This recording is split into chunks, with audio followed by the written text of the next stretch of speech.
Gimana market today ini masih hijau juga ya. 957 nih area resisten. Kalau diperhatiin sebenarnya Bevin nih 1200 sih mudah-mudahan jadi kayak support psikologis ya, karena kan harga tender offer juga di situ. Anywhere below 1200 pasti ada orang yang berpikir lumayan murah karena harganya di bawah modal tender offer owner kan.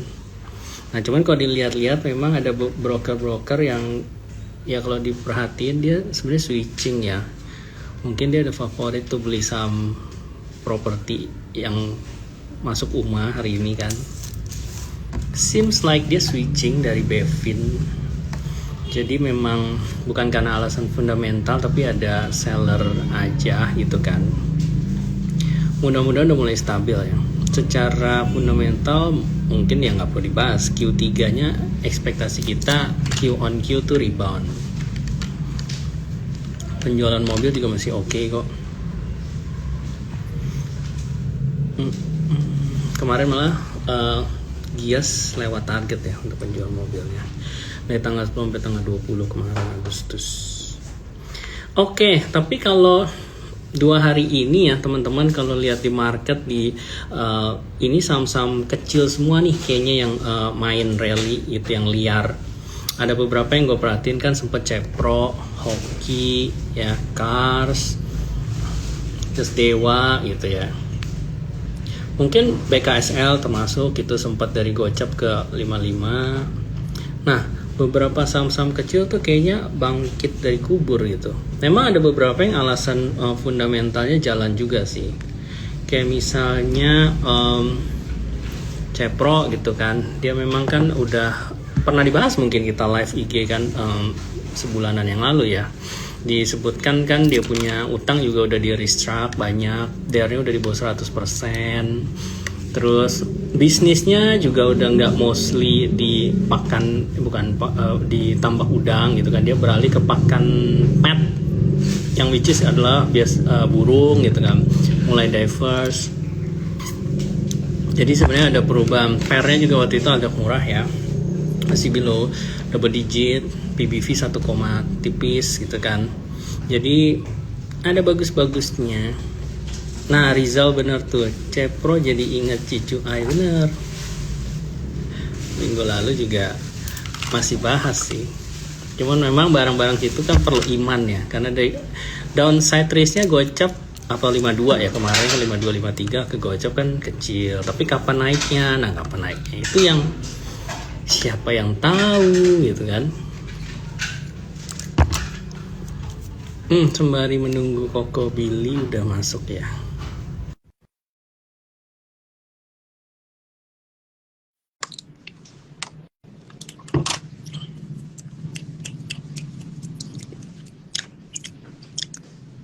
Terus hoki juga. Nah Will, halo.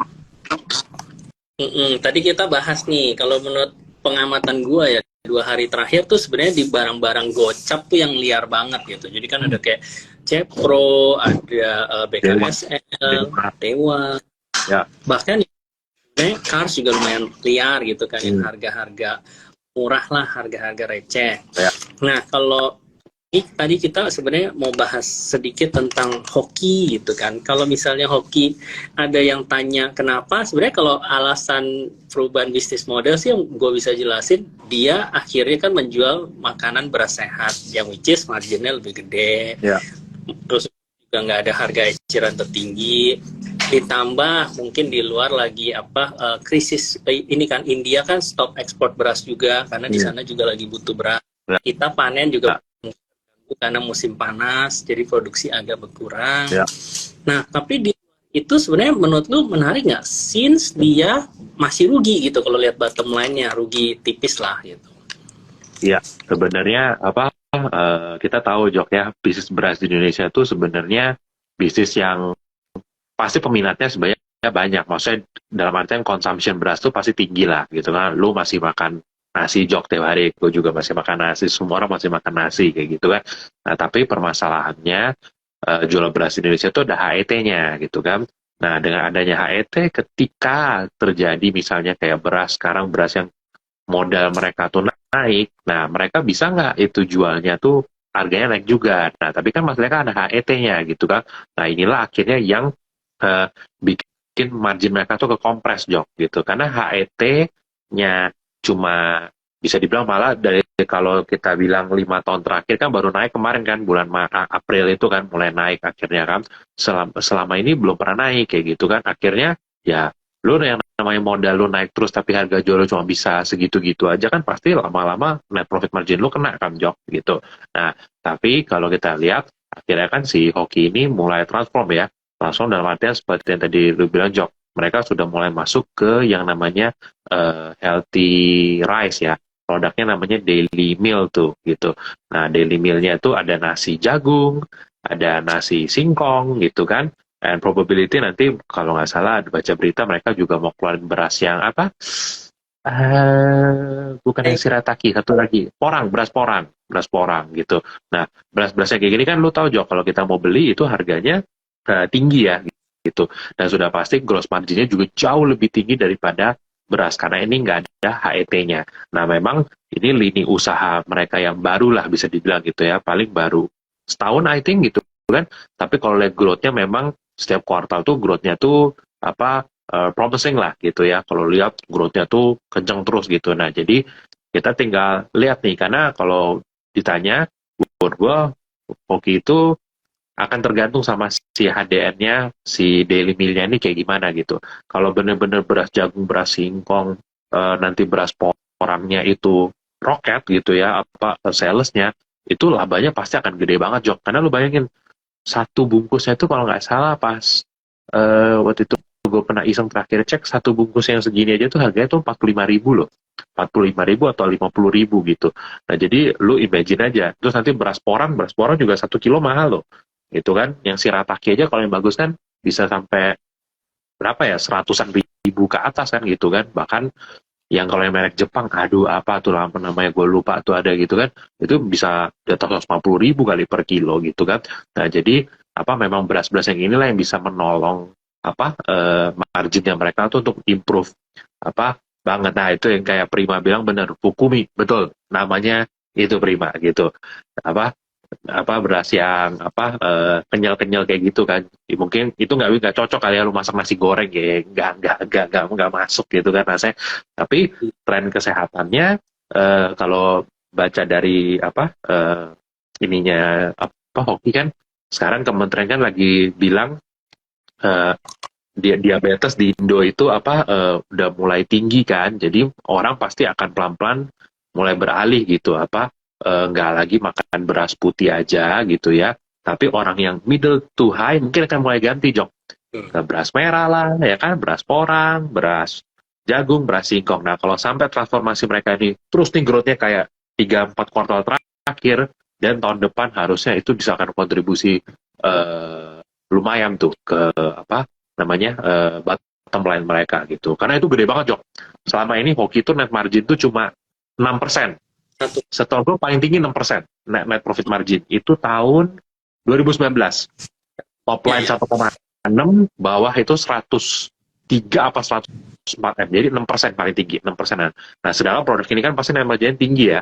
Jadi kalau mereka bisa mix-nya ini transformasinya berhasil, ya menurut gue itu bisa dibilang salah satu saham consumer good yang interesting lah ya kayak gitu. Dan volumenya juga kayak 2 hari ini menurut gue volumenya nggak main-main ya. Gue agak surprise juga ngelihatnya gitu. Ini kayak ada gajah ketemu gajah gitu kan, dan gajah yang beli termasuk bisa nyerap gitu kan, barang belasan juta lot ibaratnya kayak gitu kan gitu, Jo.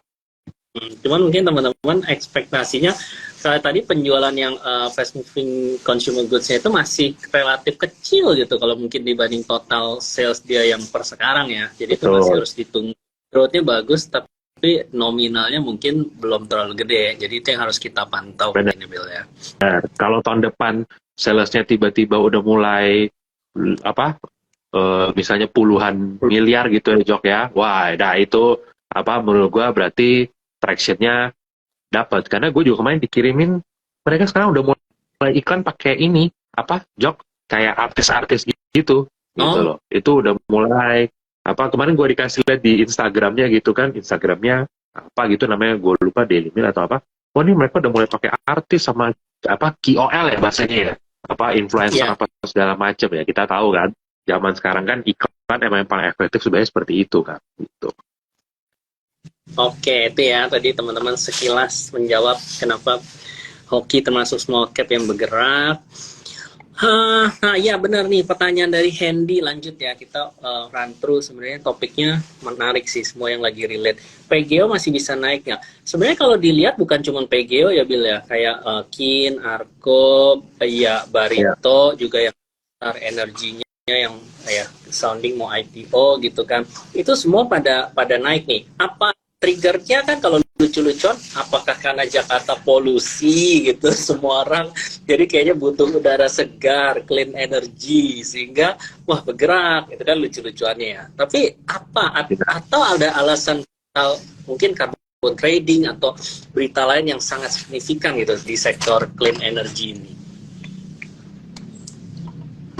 Ya, oke. Pertama, udah pasti ini bisa dibilang apa story-nya tuh masih pas lah ya, apa job gitu ya. Pertama, kan kita tahu polusi is polusi, yes, itu kan 1 bulan terakhir memang berita polusi itu bisa dibilang di mana-mana gitu kan di media-media.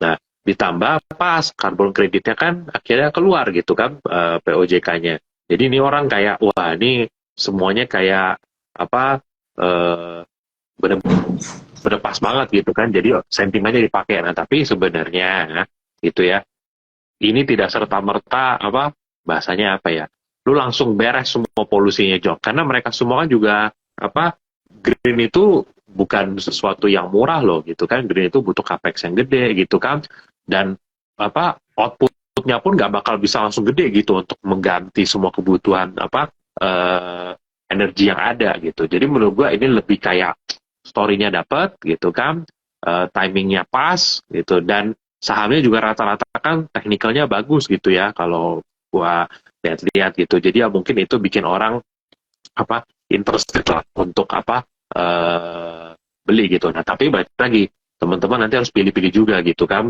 mana yang apa emiten mana yang benar-benar akan dapat keuntungan nih dari karbon apa kredit apa segala macam ini gitu. Jadi benar-benar harus dilihat karena jangan sampai oh green green green semua dibeli kayak gitu kan karena ini sama kayak tech menurut gua nanti Jok. Ada yang tech beneran gitu kan, ada yang tech-tekan gitu loh.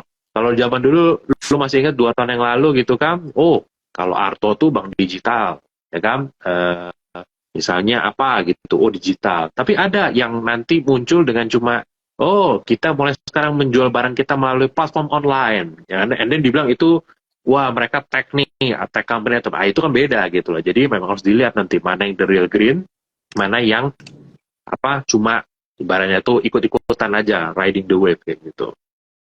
Oke, nah itu secara fundanya ya. Kalau tadi menjawab pertanyaan Hendy, apakah masih bisa naik? Sebenarnya kalau gue lihat nih, memang sekarang kan dia posisi all time high gitu, udah naik 3 hari lah hijau ya, 2 hari terakhir kenceng banget, dan volumenya sebenarnya masih tinggi, walaupun agak sloping down gitu kan. Kalau secara kasat mata sih, kalau gue lebih prefer ini kan belum ada retrace sama sekali nih, belum ada correction help. Jadi sebenarnya masih gue menunggu ada koreksi di 1050-an more or less lah. Kalau di situ retrace ke situ, nah menurut gue itu baru favorable lah untuk masuk. Nah kalau masuk kayak beli buat besok buy on breakout, ya serem ya kalau gue ya. Tinggal tergantung Anda penganut yang mana gitu kan. Benar. Dan sekarang Oke. menurut gue juga ini sih Jok, market itu kan udah lama diem gitu kan, sideways, sideways kayak gitu kan. Jadi sekarang begitu ada yang ada story apa gitu, itu langsung kayak wah akhirnya nih ada sektor yang kayak mau gerak nih gitu. Karena apa? Lu udah terlalu bosen gitu lihat market kita kan sepi ya kan. Terus lu lihat saham ya gitu-gitu aja, blue chip ya gitu-gitu aja, barang-barang lain gitu-gitu aja. Jadi begitu ada main kan gitu. Karena apa? Apa kalau gue ngobrol sama apa teman-teman kita biasa, gue bilang ini orang semua udah lapar nih Jok. Lapar ada sektor lagi yang kenceng gitu loh. 2020 lu punya tech, 2021 lu punya, sorry, 2020 lu punya Breeze, Antam, KF. 2021 lu punya tek-tekan, 2022 lu sempet punya komoditi. Berapa bulan terakhir itu kayak yang trending tuh mungkin menurut gue cuma apa auto-autoan gitu kan, sama mungkin consumer kayak Wismilak gitu. Jadi orang kayak mana nih barang yang apa bisa bikin kita semua tuh untung kayak gitu loh. Nah jadi setiap ada story apa yang kayak menarik, semua orang pengen langsung kayak ikutan gitu loh. Iya, benar juga sih, kayak udah terpendam gitu ya. Oke, itu mau Benar. gampang jawab ya, Hendy ya. Nah, ini lanjut lagi DBK. Pertanyaannya tentang MNC Group, kenapa pada naik kok? Sebenarnya mungkin yang naik itu lebih ke IPTV kalau gue lihat ya, M-Sky, BABP gitu ya. Ada beberapa yang juga belum naik. Ya kalau misalnya grup MNC, kalau ngomongin medianya, sebenarnya tahun-tahun pemilu cukup bagus karena sebenarnya kan belanja iklan juga mulai naik ya. Dan yang terakhir itu kan kalau relate ke media tuh tentang set top box itu gitu yang waktu itu dipaksa ke digital, ini kan udah selesai gitu migrasinya. Jadi sebenarnya harusnya orang mulai pengiklan ini yang consumer goods rata-rata bisa mulai iklan lagi karena viewernya udah back to normal, alasannya kan gitu. Nah jadi ya bisa diuntungkan biasanya gitu, atau akhir tahun juga. Tapi kalau misalnya spesifik ngomong BABP, nah apakah ya media taunya sih ini ya Bill ya, mungkin mau merger dengan bank yang satu lagi. Apakah Ya, itu kejadian? ya. Oke.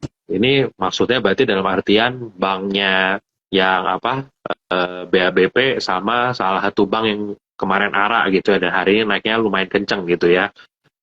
Nah, ini kan memang rame di berita sebenarnya sampai bulan lalu itu kan yang BABP sama Nobu gitu ya, katanya mungkin mau merger. Tapi nggak tahu ya, balik lagi ya. Menurut gua kayaknya possibility-nya apa? Gua nggak bilang nggak mungkin ya, tapi possibility-nya tuh menurut gua agak kecil sih, menurut gua.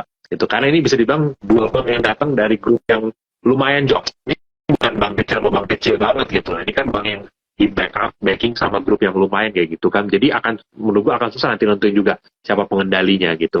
Jadi menurut gua eh, harusnya mergernya less likely. Gua nggak bilang nggak mungkin, tapi kayaknya peluangnya nggak begitu apa besar gitu. Dan gua lihat kayaknya kalau Nobunya jalan sendirian nih berapa hari ini nih, gue mungkin lebih interested sebenarnya ke apa eh, Nobunya ya, mungkin ketimbang BABP-nya gitu sih dok. Oke, ya, nah itu tuh. Kita juga masih mantau sih sebenarnya grup media sih beberapa mungkin kayak cukup murah gitu ya, MNC atau SCMA-nya udah bottom banget lah, harusnya udah di price in market. Ya bisa di watchlist lah gitu ya, kalau misalnya fundamentalnya gua rasa sih the worst udah hampir over gitu. Cuman ya kita lihat dulu dia keluar dari areanya atau enggak, ya kan? Lanjut ke dari mana kita tadi? Oh, ini ada pertanyaan Bang Tigor nih. Ini pertanyaannya agak teknis. Kalau saham diakumulasi asing, tapi sahamnya turun terus, gimana tanggapannya? Sebenarnya kalau suatu saham lagi di tahap akumulasi, ya dia nggak akan buru-buru naikin ya. Kalau sebisa mungkin ya harga masih bawah, murah gitu. Jadi dia kumpulin sampai nanti udah kenyang, nah baru deh gitu. Misalnya karena sellernya juga udah berkurang gitu kan, sehingga nariknya mungkin lebih gampang. Itu alasan teknisnya. Atau mungkin lo ada view lain Bill tentang itu? Ya, menurut gua kalau personally ya, menurut gua di market kita jangan terlalu, menurut gua banyak teori yang aneh-aneh Jok gitu. Oh, asing beli terus gitu kan. Wah, ini apa asing beli terus kenapa turun terus? Ini akumulasi nih berarti sengaja nih apa? Mungkin wah ini sengaja ditekan-tekan nih supaya kita cut loss ya kan. Terus market makernya dapat barang apa segala macem gitu. Menurut gua kadang-kadang kalau kita udah terlalu banyak berspekulasi teori kayak gitu jadinya bias Jok gitu. Jadi karena asing itu teman-teman apa nggak susah untuk apa kamu lokal jadi baju asing tuh nggak susah, tinggal misalnya ada orang yang iseng gitu kan dia bikin aja setup apa company atau shell company di mana kayak gitu kan, terus dia buka account di mana itu bisa juga jadi kayak gitu kan foreign, padahal sebenarnya orang apa lokal kan, makanya dulu kan kita pernah dengar apa Jok istilahnya asing-asing kayak gitu kan apa segala macam kan. Nah, jadi sebenarnya kita nggak bisa lihat apa kayak gitu sih teman-teman. Plus sekarang kalau dilihat ya, perhatiin deh hampir di semua saham terutama saham yang rame itu selalu ada dua gitu kan. Dua broker foreign yang selalu main di kiri terus main di kanan juga gitu. Mungkin teman-teman udah sering lah perhatiin brokernya apa aja itu kan. Nah itu tuh dia beli berapa hari dia jual, itu menurut gue lebih kayak ke algo fund gitu Jok. Algo yang kalau harga berapa volume berapa dia ikut beli, ntar kalau harga udah nggak naik dia jual. Jadi nggak bisa bilang ini foreign apa benar itu foreign, tapi dia lebih ke foreign yang algo menurut gue gitu. Oke. Ya, bisa jadi ya. Jadi sebenarnya 50-50 lah gitu. Unless kita beneran tahu asingnya itu siapa gitu, namanya siapa. Nah, itu baru deh kita confirm ya. Tapi kalau cuma lihat ya atau D gitu kan yang kayak gitu, ya itu belum bisa dipastikan. Karena kayak misalnya anggaplah ini misalnya kita nasabah lokal, tapi kita buka account di Singapura, kita belinya di sana, ya itu juga tercatatnya F gitu kan, foreign kan, walaupun sebenarnya domestik lokal. Jadi kayak itu mungkin itu yang bias deh, perlu kita perhatiin detail. Oke, ini pertanyaan banyak nih tadi, mungkin lanjut tentang carbon trading. Pertanyaan Eni Kamsir nih, ini sebenarnya pertanyaannya bagus nih. Emiten carbon trading yang paling bagus fundamentalnya apa kok? Kemarin kalau misalnya gue sempet ngobrol-ngobrol gitu ya sama analis, sebenarnya kontribusinya carbon trading ini mungkin belum banyak ke bottom line-nya si emiten, misalnya kayak Kin, Arko, yang kayak gitu-gitu yang punya pembangkit listrik gitu kan, maksudnya nggak signifikan gitu, bukan puluhan persen gitu ke bottom line-nya kalau dia bisa jual carbon tradingnya. Tapi secara quality itu yang paling bagus di bagian ini, karbon yang dihasilkan dari hutan gitu, forestry, itu harganya bisa paling mahal, belasan dolar gitu. Kalau misalnya yang lain tuh mungkin cuma sekitar $2, $3 gitu. Di Indonesia kan masih agak murah nih karena marketnya juga belum settle gitu kan. Jadi ya kemungkinan yang punya lahan hutan paling gede yaitu quality karbonnya paling mahal dan paling banyak pula gitu kan. Baru itu berasa tuh ke bottom line. Singkat cerita sih ya gitu, pilihannya apa sih paling kan sebenarnya ya cuman Suli, Wood gitu ya Bill ya. Kalau ya Suli, Wood ya kan. Terus juga paling, jadi ini sebenarnya kan kayak hulu ke hilir lah gitu ya. Yang punya hutan kayak Wood, Suli, yang certified-nya mutu gitu kan. Terus nanti juga green kan ya banyak lah gitu kan. Ada Arko, ada Kin, ada Pegeo, ya kan. Nanti ada Star Energy, BRPT, apa segala macam. Ada juga mungkin yang unik kan, kayak misalnya yang Oasa gitu kan, yang sampah apa segala macam. Jadi sebenarnya ada banyak gitu play-nya. Tinggal kita harus melihat juga menurut gue Jok ya. Harus pilih-pilih juga gitu. Jangan semuanya lu beli, apalagi lu kayak all in di salah satu gitu, betting ini jadi nih gitu, berharap ini mungkin jadi kayak the next Wismila kayak gitu kan, atau Dharma Auto atau apa gitu, yang gitu menurut gua tetap better sebenarnya lu pilihlah 3 company gitu, mungkin lu bagi-bagi kayak gitu kan. Mungkin yang hutannya lu punya, yang certification-nya lu punya, yang energy green-nya atau ada, jadi lu bagi-bagi kayak gitu menurut gua. Karena juga ngomong ini sektor yang nggak gampang untuk dianalisa gitu. Karena kalau lu tanya ya, banyak fund manager analis pun sebenarnya masih mencoba memahami Jok, ini tuh apa. Kita tahu ini bakal jadi hal yang besar ke depan, ini akan jadi needs ya kan dari hampir semua negara. Tapi untuk ngitung-ngitungnya apa segala macam tuh ini something yang very new gitu loh buat kebanyakan analis ataupun fund manager. Mungkin buat analis sama fund manager di luar mungkin udah lebih ngerti ini sedikit Jok, tapi menurut gue kalau yang di dalam negeri sini mungkin itu semua masih baru belajar juga Jok gitu. Dan ini sangat regulated gitu ya kayaknya ya Mas, tergantung, mungkin ada campur tangan pemerintah juga kan dari aturan-aturannya itu yang udah pasti bisa berubah-berubah. Makanya teman-teman ya harus dijagalah kalau porsinya gitu ya mau masuk di saham-saham model. Dan ini masih karena something new ya, orang kan masih ada yang mungkin takut-takut, ada yang berani. Jadi tergantung news sentimen banget tuh. Ada yang negatif mungkin orang jual dulu, koreksi dulu. Nah itu teman-teman harus pinter-pinter ngikutin sentimennya. Oke, ini pertanyaan di Jamscope.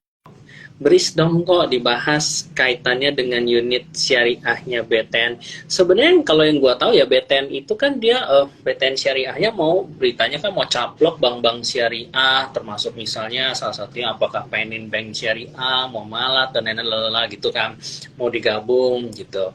Nah, sama apakah ada kaitannya dengan BRIS juga gitu, Bill, atau gimana nih? Ya, mungkin pertama, BRIS itu teman-teman mungkin harus tahu gitu. 2-3 tahun lalu orang taunya BRIS itu BRI Syariah gitu kan. Sampai sekarang orang pikir itu masih BRI Syariah. Pertama itu satu udah ganti. Itu kan namanya Bank Syariah Indonesia. Share ownership-nya pun udah beda teman-teman. Yang paling besar itu Bank Mandiri. Itu yang majority paling gede di situ. Dan ini kalau teman-teman ikutin development-nya sebenarnya 3 4 bulan 5 bulan terakhir development-nya kan katanya BRI kemungkinan besar akan divest sahamnya BRIS gitu. Nah, yang akan masuk katanya kalau kita baca dari berita-berita kan Middle East gitu kan dan segala macamnya gitu kemungkinan besar yang akan masuk Middle East atau Arab Saudi atau di Abu Dhabi apa gitu-gitu kan. Nah, ini tuh apa kalau sampai nanti menurut gua kejadian Jok, kalau sampai benar-benar ada nih ya kan which is rumornya katanya sih nggak lama lagi gitu kan. Dan ada speculation juga kan laporan keuangan BRI sama BRIS ini kan pasti limited review kan belum keluar kan ya salah satunya karena ada potential divestment sahamnya BRIS oleh BRI ini gitu kan. Nah jadi itu dulu kita ngomong dari segi corporate action possibility-nya. Dan kayaknya kemarin juga apa Dubes Arab ya datang ke Indonesia kan gitu kan Pak Ma'ruf Amin juga bilang wah kalau bisa BSI cepat buka nih apa di Arab Saudi gitu juga kan gitu. Nah dari segi fundamental kita harus tahu gitu. Yang namanya bank-bank syariah itu punya yang namanya tuh produk Wadia, gitu kan. Produk Wadia ini bisa dibilang produk yang benar-benar apa cost-nya tuh bisa dibilang tuh nggak berbunga gitu lah, bisa dibilang gitu. Jadi itu very low cost gitu kan. Kedua, penetrasi syariah di Indonesia gitu kan. Penetrasi syariah di Indonesia itu kalau nggak salah gue baca terakhir dari company presentasinya BRIS itu masih 7% kita 7 apa 8% sekitar itu. Tapi di Malaysia itu di 30%. Padahal Indonesia adalah negara dengan populasi masyarakat Islam paling besar kan. Nah, jadi sebenarnya secara structural story menurut gue itu bagus Jok. Apa ceritanya tuh dapat gitu. Apa jadi sebenarnya kalau teman-teman ada yang interest di BRIS sebenarnya menurut gue sih barang yang bagus ya gitu. Apalagi kalau sampai nanti benar ada strategic investor dari Middle East atau Arab itu masuk gitu kan. Siapa tahu gitu kan sahamnya bisa naik tinggi gitu kan kayak salah satu apa kalau teman-teman mungkin ada yang follow Instagram salah satu legend pasar modal di Indonesia kan bulan lalu ya apa 2 bulan lalu dia kan ngepost kan wah BRIS ini oke nih gitu kan kalau teman-teman ada follow salah satu itu kan dia bilang BRIS nih wah bisa mantep banget kayak gitu. Jadi menurut gue story-nya masuk gitu BRIS itu structural story-nya juga masuk di kita. Jadi lebih masih seputar tentang acquisition lah ya. Benar dan di valuation wise ya juga nggak mahal sampai gimana juga gitu menurut gue fair. And kalau lihat dari growth-nya sih menurut gue growth-nya monster ya dari earnings-nya gitu dari 300M terus kan dia gabung jadi 3T terus sekarang jadi 4,2T tahun 2022 kemarin. Tahun 2023 ini meskipun dia masih limited review, tapi sebenarnya teman-teman udah bisa cek tuh dari laporan keuangan Bank Mandiri kita bisa tahu laba BRIS itu berapa. Itu sekitar 2,7 T udah first half ini. Jadi bisa jadi second half kalau dikali 2 jadi sekitar 5,5 sampai 5,6 T itu another 31% growth lagi. Jadi growth-nya tuh menurut gue lagi oke dan jadi kalau memang story syariah tuh apa di Indonesia tuh play out menurut gue ini bank bisa jadi the next big thing and possibly bisa jadi akan menggantikan salah satu big bank di top 4 bank yang biasa kalian udah tahu gitu. Wah mantap ya, mudah-mudahan lah ya soalnya bank syariah itu kesannya kayak di nomor 2 kan gitu kesannya, tapi kan ada yang gede. Oke, nah lanjut Yosan, Goto naik kok gimana besok nih harus nanya Hans nih technical nih cuman memang kan kemarin Pak Patrick ya masuk ya di Goto tuh dia aja believe gitu dengan fundamental Goto gitu ya bukan beli di harga 1 perak 2 perak gitu. I don't know, mungkin Benar. harga. Tapi apakah ada cerita lain selain memang dia mau menuju EBITDA positif gitu, atau memang karena bottom aja, biasanya kan rejection di 85-an gitu, nanti mantul kecepek. Nah, apa memang masih di pola itu aja, Bill? Ya, pertama pasti orang ngelihat, oh CEO-nya beli gitu kan, berarti ada confidence di situ gitu kan. Dan kalau nggak salah bukan cuma Pak Patrick yang beli kan, ada kayak satu lagi yang Mr. Pablo atau apa itu beli juga gitu kan, Pablo Pablo Malaya kalau nggak salah namanya, itu juga beli. Kedua juga technically ya mungkin bisa tanya Hans juga. Goto itu kan kalau nggak salah bottomnya sempat paling rendah tuh 81 kan ya.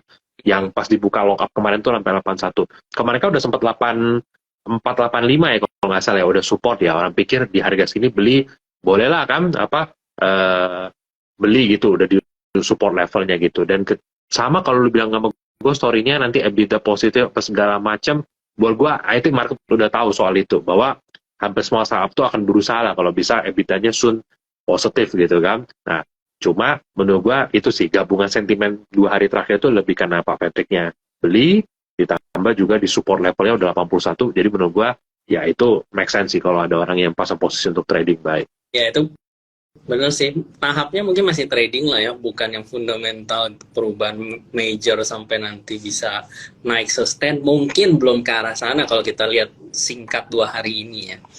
Ya. Oke, kalau construction nih dari Andreas Sumitro, construction lama gue nggak perhatiin sih. Ya, sama. Mungkin terakhir kan Gue juga kalau construction kayaknya apa belum dapat kayak update apa lagi tuh ya, karena construction kan teman-teman tahu ya apa beritanya kan, oh yang ini disuspend lah, bayar utang kayak gimana bisa, jadi sektornya tuh menurut gue masih agak agak dark gitu. Dark dalam artian bukan company-nya yang dark ya, tapi kayak wah ini debt-nya kayak gimana gitu kan. Dan kedua juga ini kan apa, lu tahun depan kan tahun election ya, jadi gua rasa sih pembangunan atau segala macem nggak bakal kenceng-kenceng dulu atau kayak gimana sih menurut gua. Jadi kayak pengadaan tender baru atau apa itu menurut gua akan di hold dulu sampai nanti election gitu. Jadi menurut gua sebenarnya lebih interesting propertinya sih daripada construction gitu kan. Hari ini properti juga lumayan ya, gue lihat tadi kayak Sumarekon atau apa naiknya kenceng juga gitu.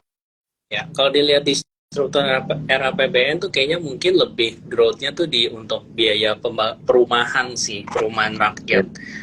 Kalau yang construction-nya masih so-so, ya paling progres IKN aja. Target kan 17-an tahun depan udah bisa upacara di situ ya kalau targetnya Pak Presiden. Let's see lah apakah progres.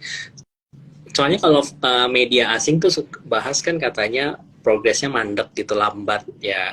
We don't know lah ya, kita ikutin aja. Nah, ini dari Segetbox. Bentar lagi berberan. Oh ya, September, Oktober, November, Desember. Siapkan cash dulu aja. Wah, dia siap serok nih kayaknya nih. Udah bullish gitu ya.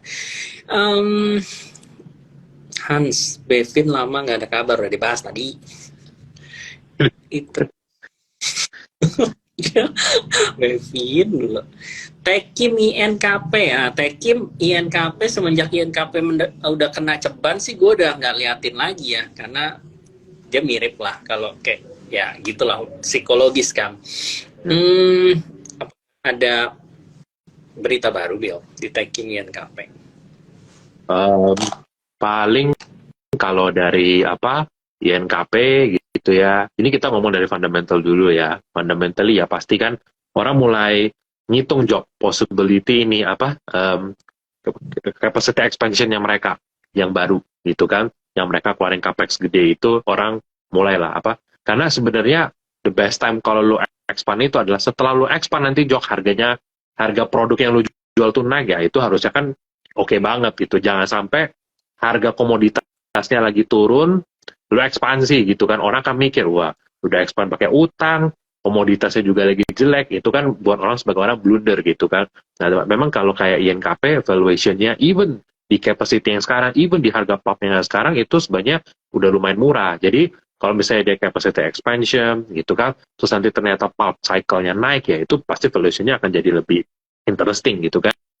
Nah, kalau untuk kayak misalnya Tekim seperti yang teman-teman tahu kan earnings-nya itu kan dia dapatkan mostly dari associate-nya si Oki itu kan, yang belum di konsol itu kan.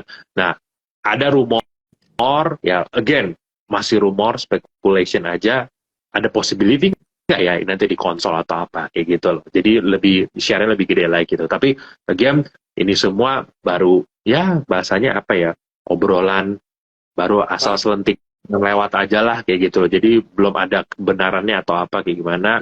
Jadi ya masih seperti itu aja sih menurut gua. Gue jadi penasaran kalau misalnya kayak company paper gini ya, dia kan sebenarnya kayak punya babat hutan gitu misalnya. Ini justru dia dikenakan harus bayar carbon trading, apa dia bisa justru mendapat keuntungan menjual carbon trading di posisinya nih? Nah, itu good question tuh. Tapi gue belum ada jawabannya tuh, Jok. Jadi kayaknya itu menurut gue itu very good question. Gue juga belum pernah kepikiran tuh. Bener juga, kan dia motong pohonnya kayak gitu kan. Nah itu tuh bagaimana tuh gitu kan. Ya bener juga, bener juga. Itu good question, very good question. Tapi gue belum ada jawabannya tuh. Nanti coba kita cari sama-sama tuh. Oke. Lanjut, CRSN related ke certification. Oh, kata Shana nih. Ya. Wah, boleh. Nggak tahu gue juga. Ya. Karsurin itu, Jok kan. Yang belum lama IPO ini juga gitu. Oh, ya boleh tuh. Nanti Shana kapan-kapan sharing tuh kalau ada lengkapnya ya.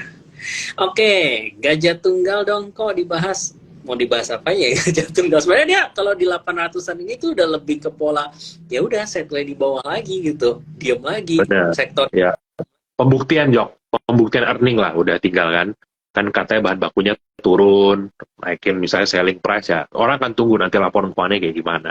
Itu juga. Oke, lanjut lagi. Jasa Marga kemarin should be labanya naik ya, jam 50% ya kalau nggak salah. Cuman kalau melihat jalanan macet nih kayak sekarang, kayak tadi makanya agak telat juga gue gara-gara jalanan macet. Gue rasa tol mungkin aja pendapatan naik ya, semua orang kayaknya lewat tol gitu. Lu berasa macet nggak lu balik rumah?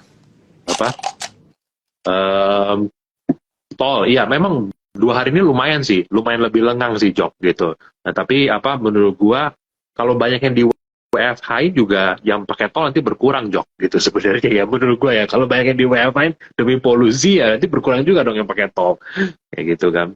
Nih kalau tol kita harus panggil Karel tuh sebenarnya tuh gimana gitu. Boleh, nanti kalau yang tertarik jasa marga nih, kalau banyak request nanti kita bahas. Karena sektornya spesifik, yang orang suka jalan tol tuh mungkin nggak banyak gitu ya. Investor-investor doang. Karena dia kan kayak ROI-nya lama, terus yang ya udah growth-nya 2 tahun sekali kan, kenaikan tarif, nggak bisa ngasal juga. Jadi mungkin tertarik. Ya, divestment tolnya kayak gimana, apa segala macem gitu kan. Kalau zaman dulu kita kalau ngeliatin tol, kita biasa bandingin sama bond yield. Jok, kalau bond yield turun, biasa itu akan jadi re-rating story buat emiten jalan tol kayak Jasa Marga. Jadi dulu ada yang kayak begitu banding-bandingin. Oke, nah beda pola permainan. Oke, dari Ekono, Win sudah ganti kepala nih Pak Bos. Weh, dari gopean ya.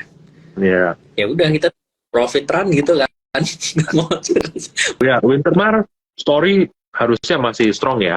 Ini tadi gue kebetulan baru ngobrol juga gitu kan sama investor dari Wins juga gitu kan.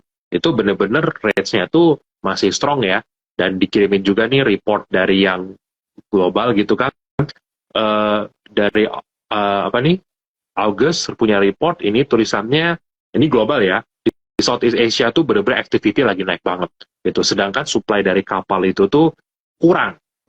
Ditambah lagi ternyata kan kita tahu selama ini OSP itu untuk offshore yang oil gitu kan. Nah sekarang ada ini offshore yang wind, yang angin, yang di laut itu. Nah itu juga butuh OSP gitu loh. Nah jadi sekarang stoknya satu yang ngerebutin kayak 2 industri gitu loh. Meskipun offshore windnya masih kecil ya, tapi ini mereka butuh juga, sedangkan supply-nya nggak ada. Jadi ini tulisannya di sini di Aussie, Malaysia, Brunei activity itu strong banget. Dan seperti yang kita tahu kan Wintermar kan sekarang mainnya udah ke daerah situ, daerah atas Malaysia gitu kan, ke Brunei yang segala macam gitu. Jadi harusnya mereka bisa capture tuh kenaikan rates di sana, dan expect harusnya tahun depan mereka bisa nikmatin rates lebih tinggi ya. Kalau sekarang kan baru yang high tier-nya.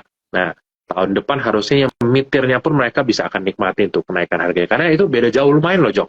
Kayak di Indonesia baru masih 3.500 sampai 4.000, di luar negeri itu udah hampir 6,5 sampai 7.000 loh. Jadi bedanya jauh gitu. Nah, jadi tahun ini ceritanya VSV-nya dulu yang re-rate, tahun depan menurut gua HTS-nya juga re-rate. Nah, lu dapet combo tuh tahun depan dua. VSV-nya sama HTS-nya tuh udah bagus semua. High probability tahun depan labanya bisa jadi udah all time high sih. Ya. Itu yang company yang memang story-nya benar-benar turning lah gitu ya. Kalau mungkin berbulan-bulan ini turn around dan sekarang mulai kelihatan ya mungkin ada yang nanya, terus kapan take profitnya? Ya pas nanti sell on news bener-bener keluar laporan keuangan bagus. Ya mungkin when. Kalau sekarang mungkin masih early lah gitu ya. Ya. Oke, terus lanjut lagi nih apa nih Muhammad? Tiap hari rakyat Indonesia beli BBM di pom milik Pertamina. Apakah ada keuntungannya terhadap saham Akra? Akra kan mengangkut minyak yang berbeda dan dia punya industrial estate. Akra jarang gue lihat sih. Lu ya, ada? Gue jujur juga Akra gue ngikutin gitu. sih ya. Betul. Karena ya lebih kayak ya BBM distribusi atau apa segala macem. Tapi apa good stock gitu kan. Tapi bukan yang mungkin lo expect ya growth-nya tuh setiap tahun bakalan yang gede-gede sampai terus-terusan gitu ya gitu. Pasti ada inilah cyclical-nya lah gitu. Kalau Akra jujur gue juga nggak begitu ngikutin, tapi setahu gue first half-nya kemarin lumayan kok, nggak termasuk oke kok. Kalau nggak salah labanya udah berapa ya? Udah hampir 1T kok kalau nggak salah di first half 2003 gitu. Jadi harusnya oke dan masih growth compared to last year gitu. Meskipun second Q-nya tuh seasonal-nya tuh agak weak gitu kan, tapi dia termasuknya masih oke kok per first half kemarin. Ya, betul. Intinya tuh company sebenarnya udah bagus, jadi ya mau tunggu bagus apanya lagi gitu kan kalau kita lihat ya. Mungkin gambarannya gitulah singkatnya. Oke, terus lanjut lagi. Apa nih? Oh iya, di save videonya. Oke. Pertanyaan lagi, BRMS. Kalau mungkin lebih ke gold-nya kali ya. Gold ini kan rada-rada nih kayaknya sideway aja $1.920, $1.930 di situ-situ aja. Mungkin kemarin sempat yang related gold, mungkin Archie yang dilihat gitu kan, atau maybe mau dijual or something. Nah, tapi beside di luar itu, lo melihat ini nggak sih? Rupiah cenderung melemah, oke. Terus tapi kalau trigger lain gitu, adakah yang bakal membuat gold ini bullish lagi ke 2000-an gitu? Gold itu biasanya in general itu kan kita taunya kan dia kan kayak hedging to inflation gitu kan. Katanya makin tinggi inflasi, gold akan makin tinggi. Betul. Tapi yang harus kita perhatiin juga sebenarnya real rate gitu. Real rate itu yang namanya itu suku bunga dikurangi inflasi, Jok. Ketika suku bunga misalnya 5, inflasi 7, biasanya gold akan doing well in that situation. Gitu, karena dianggap apa? Wah, ini negatif real interest rate gitu kan. Jadi orang akan cari gold. Nah, musuhnya dia kebalikannya. Real positif positif interest rate-nya tuh real lebih tinggi gitu. Jadi misalnya suku bunga 6, inflasi 3. Nah, kan ada spread yang positif kan di situ kan. Nah, jadi biasa tuh dia inverse correlation sama itu. Nah, tapi yang tadi lu bilang benar, Jok, gitu. Jadi gold itu biasanya ya, again nggak 100%, tapi biasanya akan inverse relation sama yang namanya USD gitu. Jadi kayak sekarang di XY masih kuat, ya gold akan susah naik gitu kan. Karena dia ini bisa dibilang kayak minyak dan air gitu loh. Biasa akan saling berlawanan gitu kan, air dan api gitu kan. Nah, tapi menurut gua gold itu sebenarnya 1 tahun 2 tahun terakhir ini, terutama 1 tahun terakhir, sebenarnya kayak udah pengen naik juga tuh, Jok. Buktinya USDX-nya naik atau kayak gimana pun dia masih bertahan kan di 1900-an kan, nggak sampai yang jeblok lagi atau gimana. Nanti lu tinggal tunggu momen misalnya USD-nya udah mulai turun atau apa, menunggu goldnya sih bisa naik lagi gitu loh. Ngelewatin yang kemarin sempet 2100-an ya kalau nggak salah sempet kan gitu loh. Nah, kayak gitu. Jadi ya kayak gitu sih biasa gold akan lebih ngeliat ke real interest rate tuh kayak gimana biasanya. Kalau spesifik BRMS mungkin dia lebih ke ini masuk FTSE yang small cap ya, betul. Itu kan dia akhir 15 September lah Ya, kalau batas Bumi kan. juga kan, Bumi, BRMS, apa semua lebih ke situ sih. Ya. Oke, terus film dan RAM. Wah, kalau ini mah kesukaannya Hans nih sebenarnya nih, Wah, film dan itu Hans harusnya ngejelasin tuh, karena cuma Hans yang punya temen yang ngerti itu di situ tuh. Kalau kita cuma ngeliatin aja kalau kita. menarik lihat ininya sih Bill, kayak sinemanya gitu ya, bioskopnya itu kan udah mendekati harga IPO 270. Kalau below 270, lu mau beli nggak? Kalau lu, Bill? Ya, kalau tanya gue misalnya, lu tanya gue mau beli nggak barang, gue biasa kalau barang udah ada Jok, list yang gue pegang. Makanya kalau lu tanya gue, Hans tanya gue, barang gue biasa nggak akan berubah. Barang gue ya itu aja gitu. Ya apa? Gue baru akan beli barang baru kalau menurut gue tuh barang baru bisa lebih cepet naik daripada barang yang gue punya sekarang, atau lebih bagus daripada barang yang punya gue sekarang. Jadi misalnya nih, gue udah punya barang yang naik bagus, menurut gue masih bagus. Kalau misalnya ada ini juga bagus nih gitu kan, tapi menurut gue barang gue lebih bagus, lebih bisa naik lebih tinggi, gue gak akan beli Jok, meskipun gue tahu itu murah Jok, kayak gitu. Jadi kalau lu tanya kayak gue misalnya sekarang, misalnya ada cash mau beli nggak, gue mungkin akan lebih pilih barang lain Jok, gitu loh. Mungkin gue bisa nambah di Wintermart gue gitu kan, atau mungkin gue beli yang menurut gue punya structural story, kayak misalnya Breeze gitu kan, possibility ada investor berapa segala macam, gue lebih suka yang kayak begitu mungkin gitu. Atau mungkin apa, carbon credit, wah pasti butuh certification kan, mungkin mutu nih interesting kayak gitu kan, atau apa, mungkin lebih yang situ gitu Jok, ketimbang sektor yang menurut gua bagus sih, tapi bisa nggak lu expect nih barang naik tinggi banget kayak gitu loh. Lu berarti kayak ini Bill, kayak Saratoga, lebih demen menambah di portofolio yang udah ada. Iya, ya, kayak gitu. Selama masih yakin story-nya, ya lu beli aja gitu. Tradingin boleh kayak gitu. Tapi jangan lupa beli lagi gitu. Karena kebanyakan juga orang stock picking-nya bener Jok. Tapi habis jual, dia lupa beli lagi gitu kan. Harganya udah naik kayak gitu. Nah itu juga tuh. Gitu. Oke, nah ini lanjut, ini yang belum dibahas, nikel-nikelan. Nikel sebenarnya gue pikir belakangan juga sempat 20 ribuan dolar sih, jadi agak di bottom, jadi mungkin nggak ada katalis positifnya nih untuk nikel-nikelan.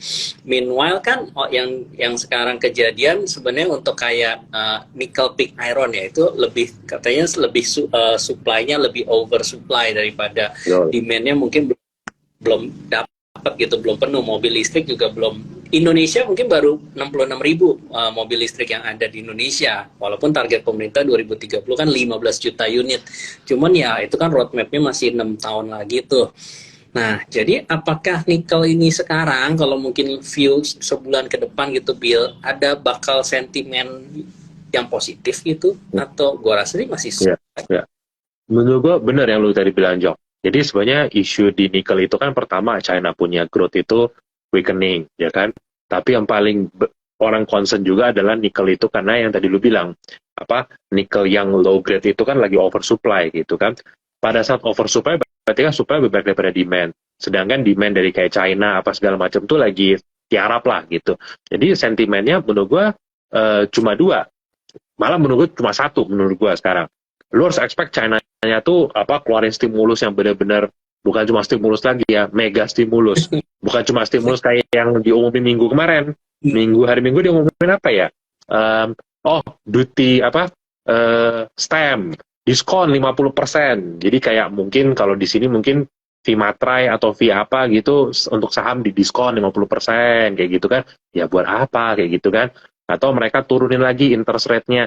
Menurut kita sekarang China tuh udah di poin dimana nggak butuh lagi tuh yang namanya tuh interest rate turun lagi sampai gimana, karena udah turun-turun tapi masalahnya tuh appetite orang untuk ngambil ngutangnya tuh belum ada gitu, karena orang masih belum confident gitu Jok. Nah, menurut gua salah satu hal yang paling lucu adalah pas kita baca salah satu debatnya kayak internal gitu, PBOC, Bank Sentral China, minggu lalu gua baca, itu menurut gua hal yang lucu dan benar.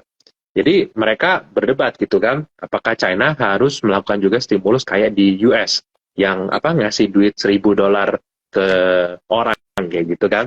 Nah, dibilang satu member PBOC bilang, oke, coba kita kasih $1.000 ke 1,4 miliar rakyat Cina.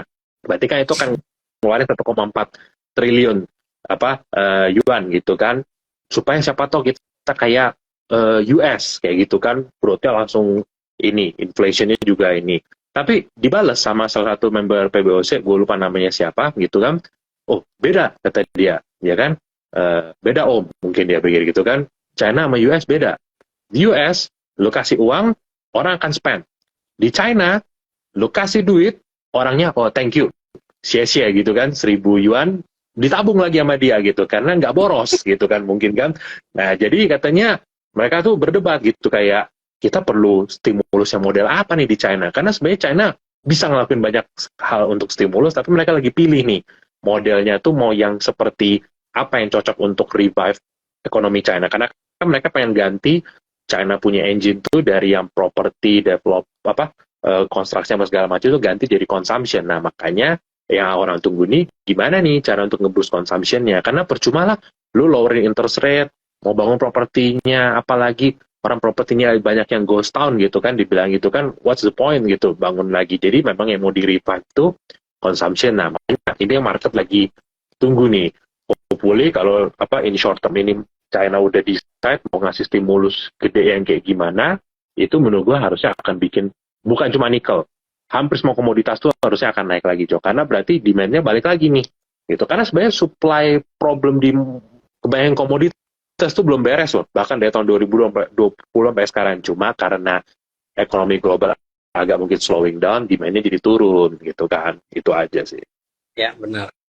Jadi kalau relate ke komoditi, makanya yang PR-nya tuh jadi ada dua. Selain liatin harga sahamnya, liatin harga komoditi ini relate ke inventory lah, supply demand-nya lah, yang kayak gitu-gitu ya. Jadi PR-nya dua terada ke analisisnya. Oke, ini mungkin pertanyaan terakhir. Bukan pertanyaan sih, dari Mamuloh Leli nih. Hoki, Hill, Dewa. Mau bahas yang mana nih, Bill? Oh, Hoki dari bahas. Hill. Kenapa Hill? Ada update? Ya. Ini penutupan aja. Menurut gua, ya, Hill itu stok yang interesting ya, gitu ya teman-teman ya. Kalau lihat, dia kan lebih kayak menurut gua dia lebih kayak dia kan lebih ke nikel ya kan, si Hillcon ini gitu kan. Valuation wise juga mungkin valuation wise bukan yang termurah gitu kan, di sektornya gitu. Tapi in terms of growth gitu ya, growth-nya menurut gua harusnya untuk tahun ini dan tahun depan harusnya sih masih oke banget ya. Again, kita nggak bilang dia valuation yang paling murah gitu ya. Mungkin kalau dibandingin ada yang lebih murah kok kayak gitu ya. Tapi again, kadang-kadang di market nggak semuanya itu kan gerak based on valuation aja kan, Jok. Ada expectation orang tuh ke depan kayak gimana gitu kan. Nah, tergantung investornya yang beli itu percaya ini bisa growth berapa kayak gitu kan ke depan gitu. Sedangkan kalau Dewa ini sebenarnya kemarin yang jadi perdebatan orang, bukan perdebatan lah, orang kan masih nunggu salahnya jadi masuk apa nggak cocok gitu, dia lagi isunya gitu kan. Karena kayaknya kalau baca keterbukaan informasi yang kemarin tuh masih ditimbang-timbang kan ya, karena kan yang 18 Agustus 2022 udah expired kan 1 tahun kan gitu loh. Nah jadi kayaknya mereka timbang lagi gimana gitu. Tapi ya menurut gua bisnis kontraktor seperti yang kita selalu bilang ya, bisnis kontraktor itu bisnis yang menarik dengan harga coal kayak sekarang. Kalau 160, kalau 170, even 150, 140, ditambah El Nino panas itu tuh pasti coal company akan naikin productionnya. Jadi makanya harusnya yang kayak ya mungkin kayak Maha, mungkin yang kayak Doit gitu kan, kayak Petrosi gitu, terus sama mungkin ya kayak Dewa gini ya pasti harusnya bisa lihat volume mereka tuh growing lumayan gitu. Karena udah lama nggak bisa produksi itu tenang gitu. Setiap tahun ada aja hujan gitu ya kan, La Nina yang strong, La Nina yang ringan, akhirnya susah produksinya. Tahun ini lu bisa dapat harga coal bagus, cuaca mendukung, the best harusnya, the best situation for supporting coal company gitu. Apalagi kalau tadi ya demand negara China itu juga ekonominya kuat. Betul. Oke. Nah ini ditutup oleh Muhammad Negara, rajin nabung dan investasi saham. Wah iya dong, itu bagus untuk jangka panjang. Betul. Intinya rajin menabung investasi, gerakan itu sejak dini. Gitu kan? Oke teman. Dan di sana yang benar, yang penting itu sana harus benar. Kamu di sana yang salah ya rugi Jok. Betul, belajar sambil bareng teman-teman trading bisa tuh ikutin YIC competition. Ada linknya ya di YIC atau di Trimegah, teman-teman bisa lihat tuh ya, siap dapat hadiah bisa 50 juta rupiah. Gampang tuh. Ada mentor-mentornya juga, ada Fahrul, ada Rio ya. Teman-teman bisa ikut bareng rame-rame bareng. Oke? Thank you semua teman-teman. Thank Thank you Bill. you Jok. Yo, thank you semua teman-teman.